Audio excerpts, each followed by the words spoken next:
Well, thank you, Chair Gensler. I'll now recognize myself for 5 minutes. Ether is one of the most popular digital assets and powers the Ethereum blockchain. Back in 2018, then SEC Corporation Finance Director Bill Hinman stated that he believed Ether was not a security. Last month, CFTC Chair Benham expressed his view that Ether is a commodity.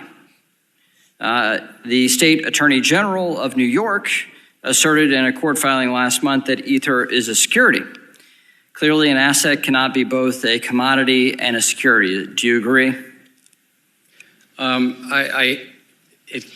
Actually, all securities are commodity under the Commodity and Exchange Act. It's that we are excluded commodities. But I would agree that a security cannot be also an excluded commodity and an included commodity. I'm sorry, Chair, just to talk about the Commodity Exchange Act more precisely. Okay, so do you recognize, how would you categorize Ether then? I think that the general sweep of what Congress did, not just in the 30s, but as amended. I'm asking you, sitting in your chair now, to make an assessment under the laws as exist. Is Ether a commodity or a security? Without speaking to any one. I know you've repeatedly said that you're not going to speak to one, except you've spoken to one, Bitcoin. So I'm asking you to speak to a second one, the second largest market cap here. And speaking to the tokens, there's 10 to 12,000. If there's a group of entrepreneurs in the middle that the public is anticipating a profit based on the... I'm asking you a specific question, Chair Gensler. I said this in private. This should be no shock to you. I'm asking this question. Is Ether a commodity or a security? And again, it depends on the facts and the law. And if there's a group of individuals... I'm asking you about the facts and the law sitting in your seat and the judgment you are making.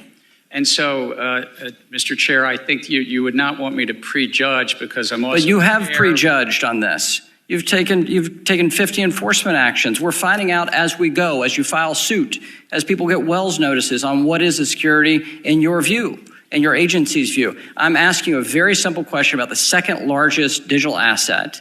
What is your view?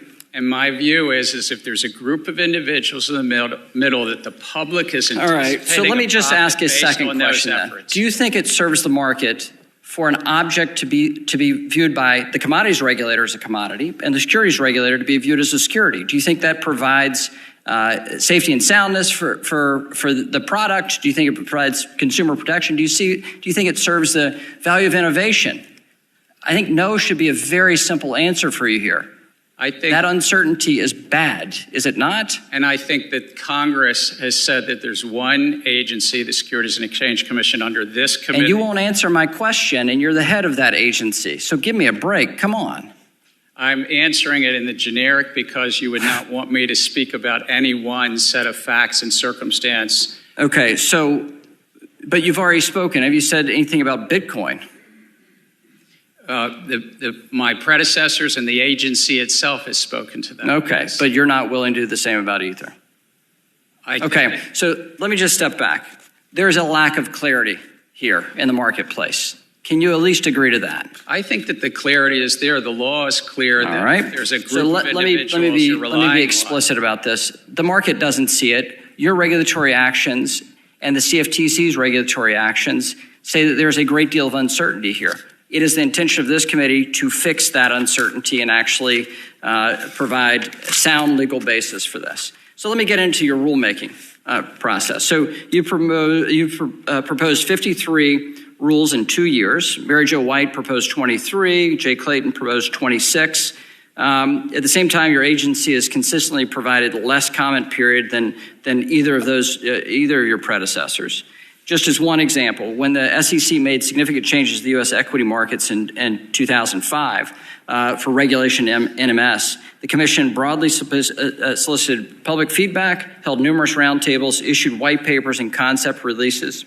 Fast forward to today, you've proposed 4 equity market structure proposals that would impact millions of retail investors, and you provided a mere 60 days of comments on 1,600 pages of regulations. So let me ask you this. Do shorter comment periods and less public interaction improve rulemaking? We actually put out the equity market structure rules had 105 days of comment from the time we voted it out through March 31st. But I think robust public input helps us greatly, and we take comments on our rules. Our average has been about 70 plus days overall, but we also get comments. And I want to get into the after cost benefit comment analysis, period. but my time has expired. With